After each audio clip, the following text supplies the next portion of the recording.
अस्सलाम वालेकुम। बेशक वो जो रब है वो हर चीज़ पे कादिर है। जब वो हवाओं को रोक सकता है, हवाओं को आंधियों में तब्दील कर सकता है, तूफ़ानों में तब्दील कर सकता है, जब वो शांत समुंदर में तूफ़ान ला सकता है, जब वो धरती को चीर सकता है, वो हर चीज़ पे कादिर है।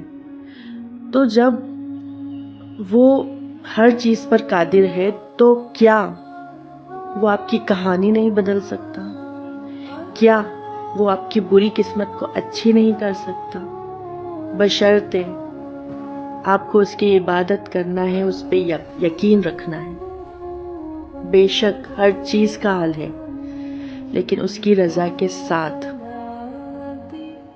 बस मैं यही कहना चाहती हूँ, अल्लाह की रज़ा के साथ रहिए, वो हमेशा आपके साथ रहेगा। अल्लाह हाफिज़।